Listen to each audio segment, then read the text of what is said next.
지난 영상에서 내가 이제 납치 감금에 대해서 불송치 결정난 그 불송치 결정서를 보여줬었잖아. 그래서 그거를 우리가 검찰에다가 이신청을 한 거야. 그래서 물론 경찰에다 이거 이신청서를 내고 이제 그게 검찰로 송치가 되는 거지. 그렇게 했던 내용을 내가 좀 공유를 할게. 이게 이제 우리가 경찰에 보냈던 불송치 결정 이의신청서거든.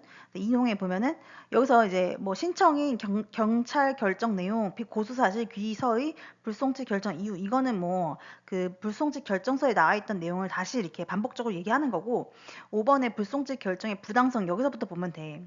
그래서 이 사건의 불송치 결정은 다음과 같은 이유에서 부당합니다 하면서 고소인은 이번 치료가 필요하지 않다는 점. 고소인이 스토킹 피해로 인해서 장기간 우울감을 겪었고 이건 우울증이랑 달라. 이로 인해 정신과 의원에 내원하였던 것은 사실입니다. 그러나 우울감과 우울증은 명백히 다릅니다. 우울감이란 휴식을 갖거나 시간이 지나면 수일 내에 금방 정상 수준으로 기분이 호정되는 것이고 우울증이란 휴식을 갖거나 2주 이상 시간이 지나도 증상이 호전되지 않아 의학적인 치료 및 약물 치료가 필요한 질병을 의미합니다. 하면서 이제 변호사가 순천대학교 병원에 이렇게 게시글 올라가 있는 거를 공유를 한 거지. 고소인은 유명 방송인 전현무의 스토킹으로 인한 실질적인 피해를 입고 있었습니다. 그래서 이게 이제 뭐 우리가 해킹 자료 같은 거 제출했었잖아. 그거 얘기하는 거고, 그리고 뭐 그 이외에 뭐 동문회 사람들이랑 문자 주고받았던 거, 아니면 그때 뭐 이메일 주고받았던 이런 거에 대한 얘기하는 거고, 또한 위 전현무가 흥신소 직원을 활용하여 고소인을 스토킹하고 있었던 것으로 의심되는 정황이 여러 존재하였고 이로 인해 고소인은 흥신소 직원으로 추정되는 사람 여러 명을 고소하기도 하였고 실제로 일부는 검찰로 송치되었습니다. 이거는 내가 저번에 공연 음란이랑 뭐 폭행으로 고소했던 사람들 있잖아. 정신질환자였던 사람들이 자꾸 나 괴롭히는 어떤 시점이 있었다고 했잖아. 막 4건, 5건 있었는데 그중에 실제로 내가 고소한 사람 2명이고 신고했던 사람도 2명인가 그랬고 그 남자애 하나도 신고했으니까 총 신고 그러니까 실제로 괴롭힘을 해가지고 길거리에서 모르는 사람이 괴롭혀서 신고한 게 5건인데 그중에 2건이 실제로 고소 진행됐고 검찰 송치가 된 거야. 이렇듯 고소인은 스토킹으로 인한 실질적인 피해를 입고 있었기 때문에 극심한 스트레스와 우울감을 겪고 있었기 때문에 이로 인해서 정신과 의원에 다녀야 할 필요가 있었습니다. 그러나 앞서 말씀드렸듯이 고소인이 겪은 우울감은 우울증과는 명백히 다른 것입니다. 하면서 심리평가 보고서에서 알 수 있듯이 내가 저번에 종합심리검사 그 자료를 공개했었잖아. 다른 영상에서. 내가 상당히 외향적이고 사교적일 뿐만 아니라 지각적 왜곡이나 일탈이 있다고 볼 수 없어 망상장애 증상이 있다고 보기 어렵습니다. 그리고 내가 8월 6일 날 어떤 정신건강의학과에서 받은 심리검사 결과에 따르면 나는 스트레스 정도는 매우 높지만 우울증의 위험이 낮고 주요 우울 장애를 진단할 정도도 아니라고 평가되어 있습니다. 실제로 이건 이제 이것도 저번에 내가 그 공유했던 똑같이 그 영상에서 그 자료를 공유했었어. 한편 피고소인 우리 오빠 말하는 거야. 우리 오빠는 내가 조현병이 있는 것 같다고 얘기한 사실이 있으나 심리검사 결과에 따르면 고소인은 양극성 장애, 소위 말하는 조현병에 해당할 가능성이 낮다고 기재되어 있습니다. 그러니까 나는 이런 뭐 조현병 이런 거 전혀 없다는 거야. 그 다음에 여기 보면은 이제 요 내용을 지금 참고로 우리 내 그 심리평가에서 나왔던 내용을 이제 여기서 참고 자료를 넣어놨고 이러한 사정들을 종합한다면 고소인에게 우울감이 있다고는 할 수 있을지언정 우울증이 있다고는 볼 수 없고 이제 당연히 입원 치료가 필요할 만큼의 정신질환도 없다. 이 소리를 이제 변호사가 해놓은 거지. 그 다음에 보호 입원 절차를 준수하지 않았다. 법률상 요건이 불비하다 하면서 여기 맨 밑에 밑줄 쳐놓은 공을 보자. 정신질환을 앓고 있는 경우 정신질환자 자신의 건강 또는 안전이나 다른 사람에게 해를 끼칠 위험이 있어 입원 등을 필요로 할 경우가 있는 경우 2가지 모두에 해당할 경우에만 가능하다고 했어. 그러니까 정신질환을 앓고 있는 동시에 남에게 해를 끼치거나 본인에게 해를 끼칠 수 있어야 된다는 거. 한마디로 자해 타해의 위험이 있어야 된다는 거야. 나는 근데 뭐 자살을 시도한 적도 없고 남을 막 때려서 다치게 한 적도 없단 말이야. 그러니까 뭐 이 2번째에 해당도 안 된다는 거야. 정신질환을 앓고 있다고 할 수도 없다는 거야. 이거는 뭐 앞에서 나왔다시피 우울증처럼 어떤 장기적인 치료가 필요한 그런 뭐 정신질환이 있지도 않았어. 나는 우울감이 있었던 거는 스토킹 상황 때문에 일시적으로 그런 감정을 가지고 있었던 거니까 사실은 그냥 외래를 다니면서 뭐 약이나 지어 먹고 그러면 그러면 되는 수준이지 입원 치료를 할 정도가 아니었다는 소리를 하는 거야. 그리고 또 여기 다시 그 밑줄 친 부분볼까? 고소인이 자신의 건강 또는 안전이나 다른 사람에게 해를 끼칠 위험이 있다고도 볼 수 없었다는 거야. 한 번도 그런 적이 없으니까.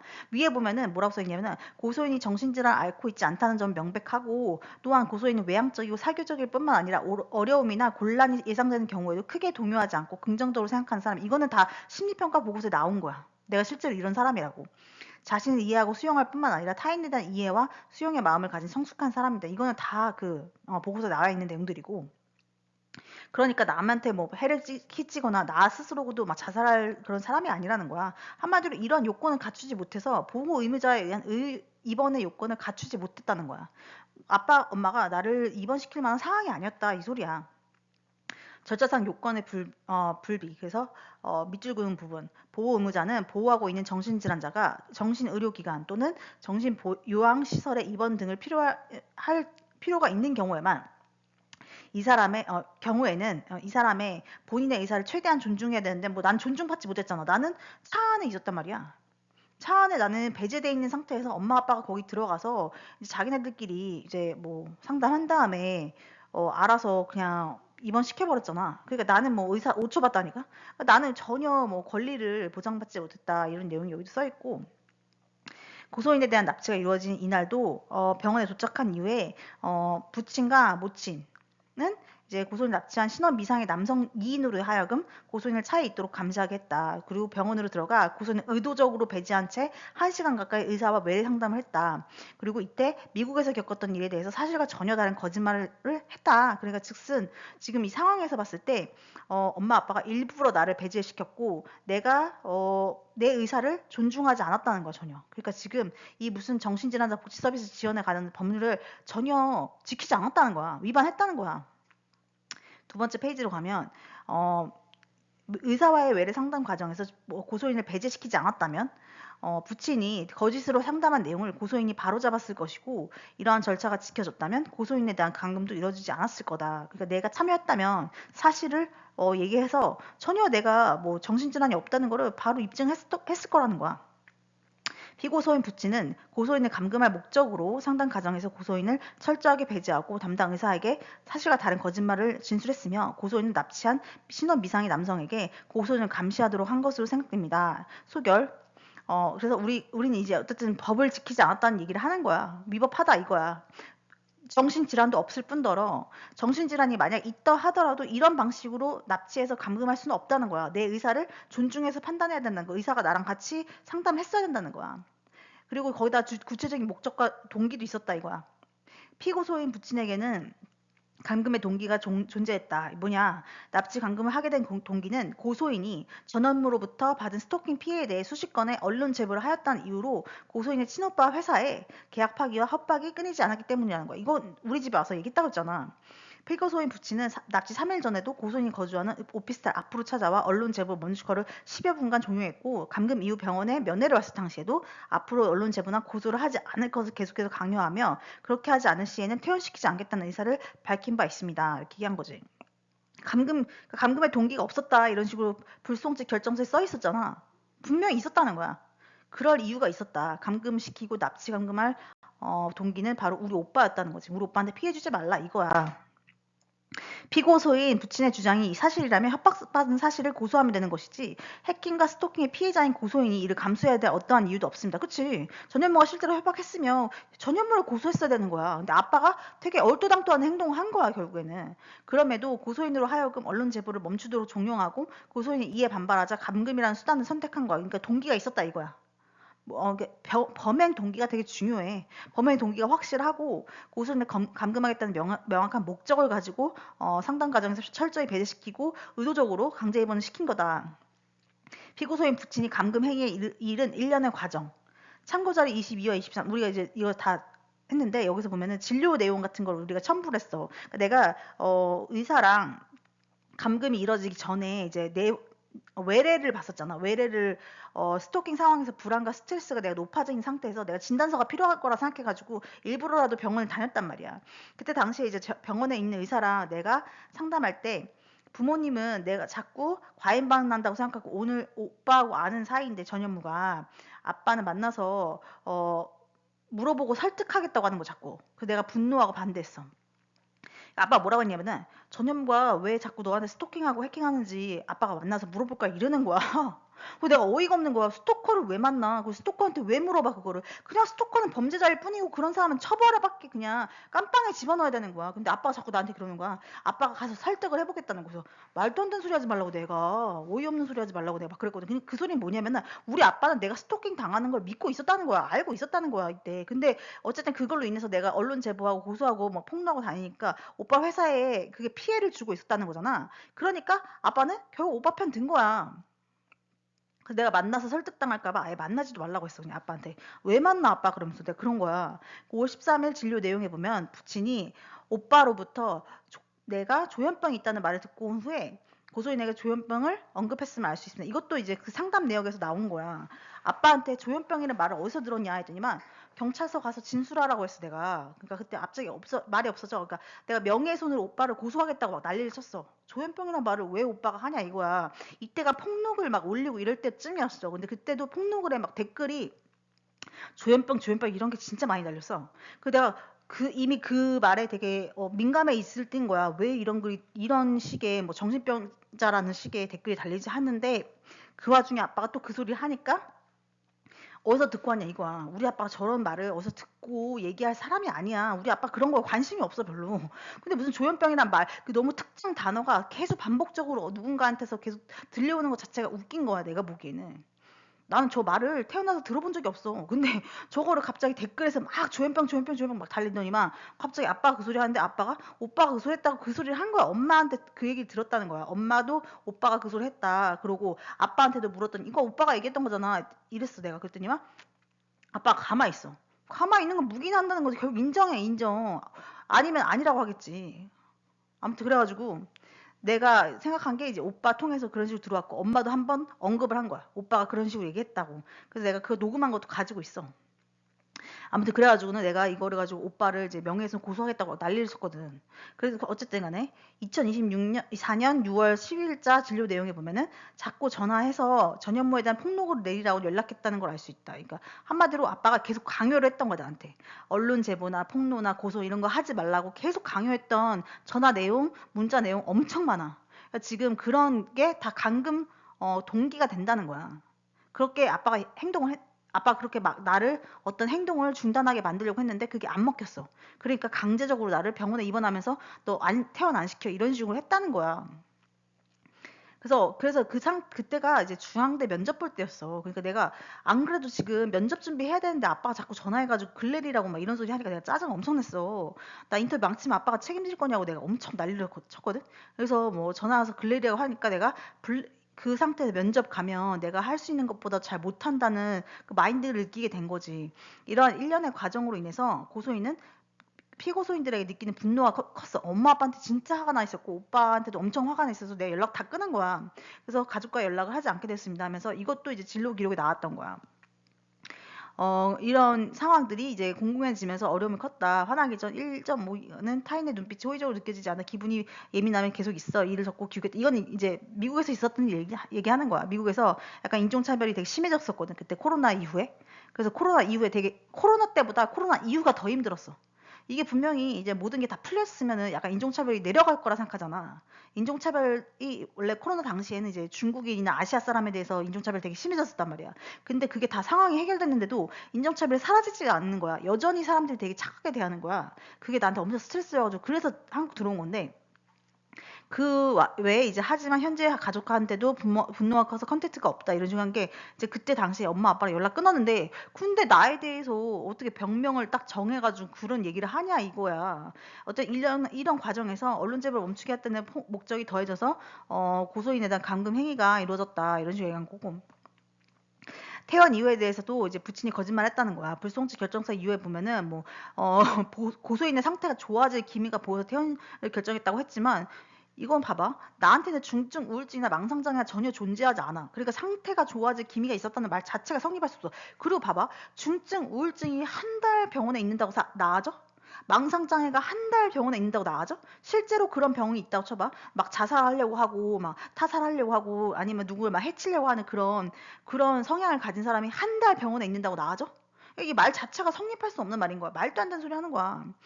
그래서 뭐 어쨌든 이 밑에 나와 있는 거는 납치 감금 행위에 대해서 정식으로 법적 문제를 제기하겠다고 하자 이제 아빠가 퇴원시킨 거지. 그리고 내가 마찬가지로 언론 제보나 고소 안 하겠다 이렇게 거짓말 한 거야. 그러니까 지금 우리 둘 다 그런 쪽으로 합의를 한 거지. 만약에 퇴원 안 시키면 나는 구제 신청해가지고 나가서 아빠를 고소하겠다 이러고 아빠는 그래도 언론 제보 계속 하면은 아빠는 퇴원 안 시키겠다. 그래서 그러면 일단 내가 중단할게 이렇게 거짓말하고 내가 나온 거라니까. 그리고 이제 우리 오빠에 대한 수사가 전혀 이루어지지 않았다 이렇게 됐지. 이것도 오빠에 대해서 뭐 감금 목적에서 알 수 있듯이 이미 언론 제보나 이런 걸로 인해 사업적으로 영향을 받고 있었어. 그치? 악영향을 받은 거잖아. 계약 파악이 있었고 뭐 협박이 있었고 이러면은 감금에 가담할 동기가 많은 거야. 우리 오빠도. 그리고 아빠가 본인이 안고 가겠다면서 나한테 이제 우리 오빠에 대한 모든 법적 책임을 자신한테 그냥 가지게 하라 이런 식으로 문자 내용을 있었단 말이야. 문자 내용 같은 게. 그러면은 어쨌든 오빠가 개입이 되어 있었지만 아빠가 본인이 책임지겠다 이런 식으로 행동한 거나 마찬가지야. 근데 그런 거에 대한 조사가 전혀 없었다는 거야. 부친이 납치 감금 행위의 정범이고 이런 법적 책임을 이제 오빠가 떠한 오빠한테 있는 법적 책임을 본인이 다 떠안겠다고 했다는 점 그런 점하고 뭐 우리 오빠한테는 감금의 동기와 목적이 있지. 왜냐면 자기 회사에 피해 줬으니까 내가.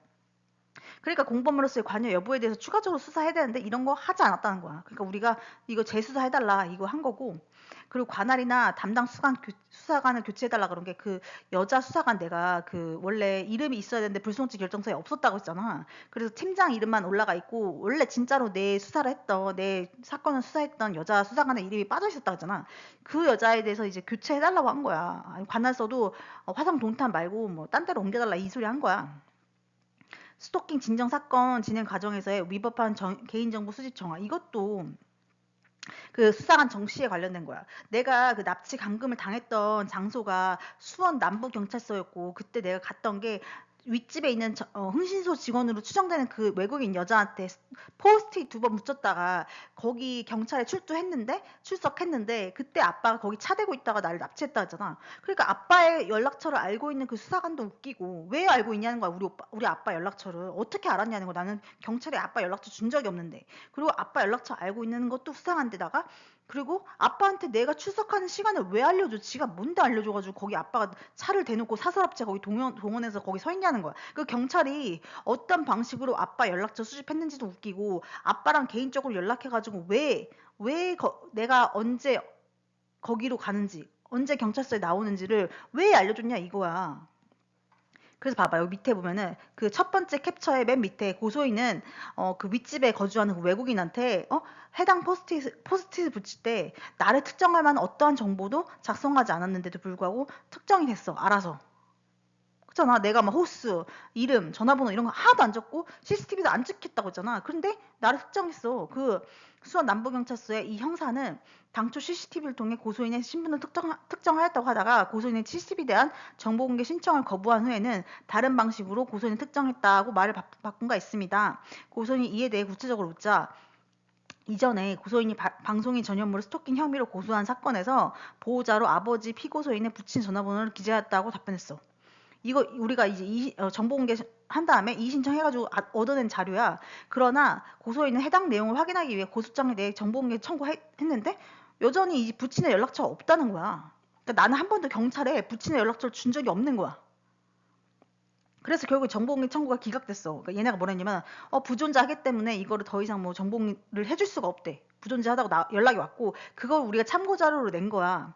그러니까 이 정씨 형사는 수사관 정씨는 고소인 나를 특정하게 된 경위에 대해 처음부터 지금까지 거짓말하고 있고 그리고 내가 납치당한 이 날에도 수원 남부경찰서의 고소인인 내가 이제 그 정씨 형사를 우연히 만나 그때 제가 전현무 스토킹 고소장 제출했을 때 담당했던 형사분 아니세요? 이랬더니만 아니라고 발뺌하고 자기는 모르는 일이라고 했어. 자기는 모른다고 아닌데요? 막 이래.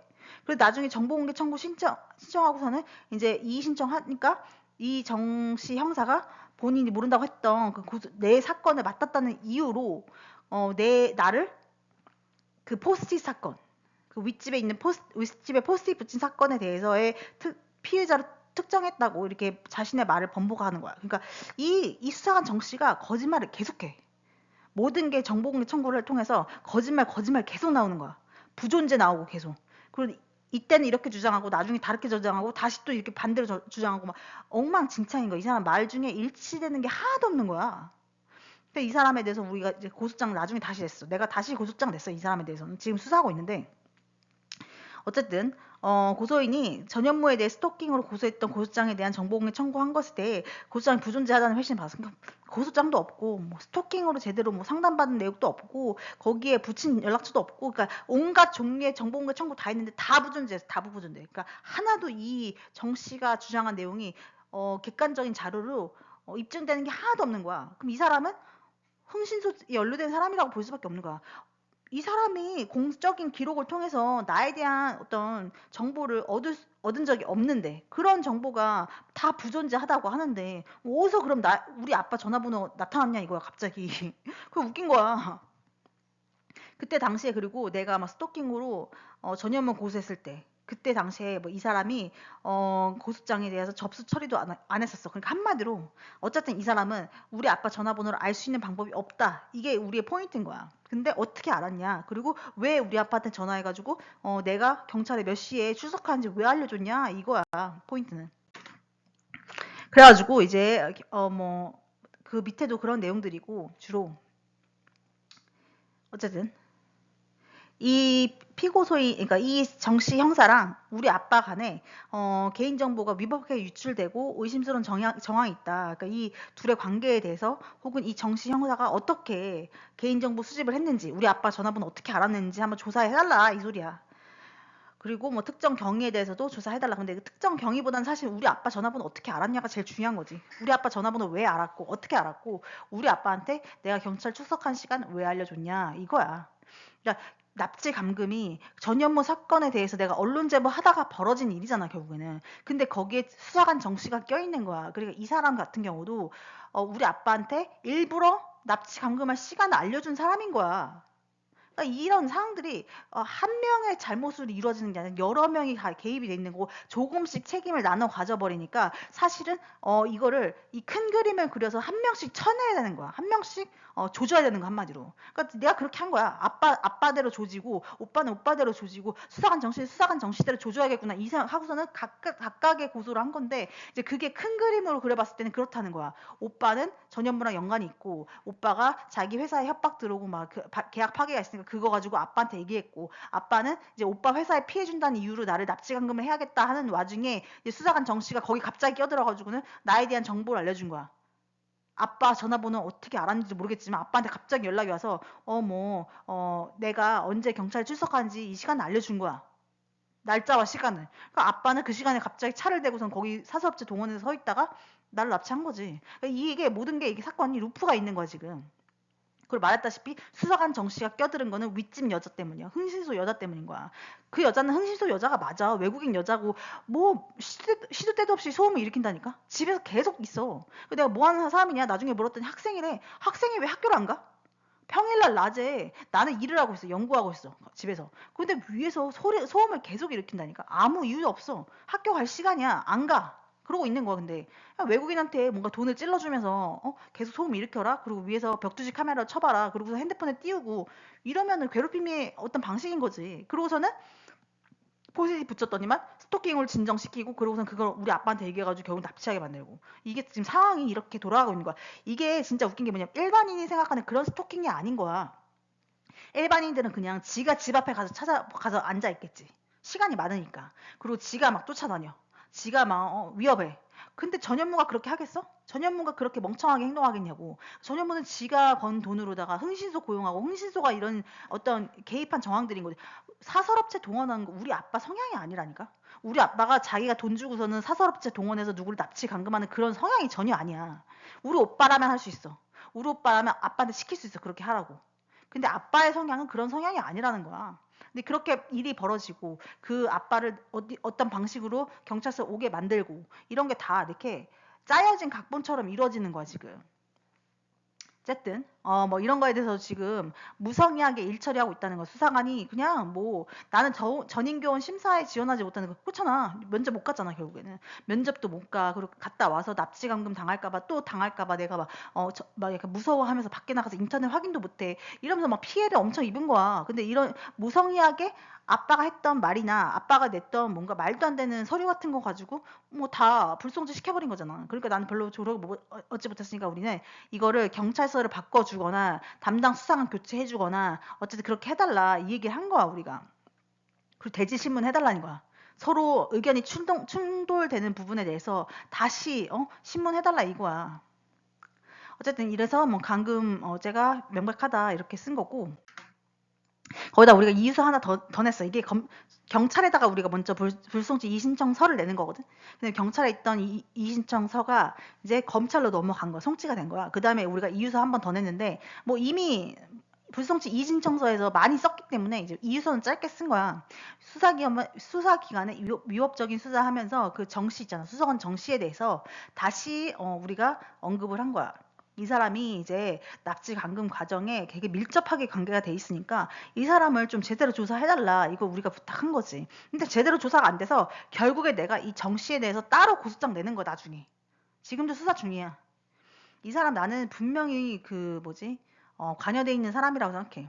그거를 이제 내가 감찰 요구서라 이런 거 다 보여줄게 나중에. 일단 이게 이제 이유서에 썼던 내용인데 뭐 특정된 경위도 이상했고 그리고 보호자에게 전화번호 기재했다고 막 우겼는데 보호자 전화번호를 내가 어딘가에 기재했다고 자꾸 우겼거든. 근데 그 서류들을 정보공개 청구하니까 아무 데서도 안 나와. 나는 아빠 전화번호를 수사기관에 준 적이 없는데 이 사람 갖고 있는 거야 그거 아빠 전화번호를. 누가 줬냐 이거야. 전현무가 줬다 이거야. 전현무나 흥신소 직원이 얘한테 찔러주면서 아빠한테 전화해라. 그러고서 이 시간에 내가 출석하는 거 알려줘라. 이렇게 됐다고 우리는 판단하고서 그거를 조사해달라고 한 건데 조사 안 한 거야. 재수사가 나왔어. 검찰에서 우리가 불송치 이의신청서 내고서는 결국은 이유서랑 이런 거 다 낸 다음에 재수사 해준다고 했거든. 재수사하면서도 이 수사관 정 씨에 대해서 아무 조사를 안 한 거야. 이렇게 이상한 정황들 투성이에다가 우리가 정보공개 청구했더니 부존재다는 거 막 계속 나오는데 그거 다 첨부했는데도 뭐 어쨌든 간에 아무것도 안 해가지고 결국에는 어떻게 했냐. 내가 그래서 고소를 따로 진행하고 근데 감찰 요구도 따로 하고 막 이렇게 한 거지. 그 내가 경찰에다가 불송치 이의신청서를 제출한 거는 2025년 2월 말이었거든. 그리고 불송치 이의신청 이유서를 검찰에 제출한 건 3월 초야. 그런데 이때 당시에 이제 저런 이유서랑 신청서를 써놓고 이제 변호사가 보내기 전에 오빠한테 이제 진술하라고 해야 될 것 같은 거야. 왜냐면 우리는 나는 정관 썼잖아. 정관 변호사 썼단 말이야. 정관 변호사 쓴 이유는 검찰로 송치됐을 때 그게 뭐 혐의 처리가 나서 검찰로 송치가 되든 무혐의 처리가 나서 검찰로 송치되든지 간에 어쨌든 검찰로 갔을 때 정관을 쓴 이유는 보통은 어떤 방식으로든 이렇게 저렇게 수사해달라고 요청하기 쉽기 때문인 거야. 정관은 뭐 이미 검사로 일을 했었던 사람이기 때문에 인맥들이 있잖아. 그래서 실제로 그 사람들이 검찰에 있는 사람들한테 부탁을 해서 뭐 이런 식으로 해달라 이렇게 재수사 요청 좀 하자 이렇게 약간 어떤 방식으로는 약간 압력이나 이런 걸 넣을 수 있단 말이야. 뭐 그걸 압력이라고 표현해야 될지 아니면 부탁이라고 해야 될지 요청이라고 해야 될지 뭐 그게 가능하단 말이야. 그래서 우리가 이제 그거를 하려고 하고 있는데 이제 우리 오빠한테 내가 우리는 이런 식으로 할 거고 이제 수사관 정 씨에 대해서도 조사하게 할 거고 이제 아빠 제대로 조사 다시 하게 할 거다 얘기를 하려고 오빠 카톡 프로필 들어갔더니 내가 저번에 이 얘기 다른 영상에서도 하긴 했었는데 오빠가 원래 자기가 그 카톡 프로필로 쓰는 게 있어. 근데 그게 사라지고서는 2월 28일 날 빙산의 일각이라면서 빙산의 일각 사진을 올려놓은 거야. 이때쯤에 이미 우리가 이의신청하고 이의신청서 제출하는 거를 전현무가 알고 있었어. 왜냐면 나는 이미 핸드폰 다 해킹당하고 전화도 막 해킹당한 상태였잖아. 그러니까 뭐 변호사랑 통화하거나 아니면 변호사랑 뭐 얘기하거나 이런 거 다 도청되고 있었어. 그러니까 이미 내가 저거를 제출하려고 준비 중인 거를 전현무는 알고 있었고 우리 오빠는 카톡 프로필에 빙상의 일각 이런 걸 써놓고 있고 내가 연락한 거야 오빠한테. 알고 있는 내용 있으면 검찰에 다 얘기하라고 그냥. 그래서 너는 협박받는 거 다 끝나고 나는 스토킹 이제 처벌하도록 하자 이렇게 얘기하려고 연락하고 오빠가 문자를 다 봤어. 근데 답은 없었어. 나는 이제 이때 그냥 좀 사실은 이제 검찰에 송치되고 재수사가 나왔을 때 오빠가 그러니까 오빠를 조사해달라고 했잖아 우리가 검찰에다가. 그러니까 오빠를 실제로 조사했을 때 오빠가 사실대로만 얘기하면 이 상황이 끝날 거라 생각한 거야. 그냥 뭐 사실대로 얘기하지 않고 않았고 오빠가 조사받을 때도 뭐 모른다는 식으로 얘기하고 자기 상관없다는 식으로 얘기해버린 거야. 뭐 그게 의미는 없었어. 근데 어쨌든 이때 당시에는 이제 우리 오빠는 저런 식으로 카톡에 남겨놨었기 때문에 나는 우리 오빠가 깊이 연루가 되어 있다고 생각하는 거지 이 상황에서.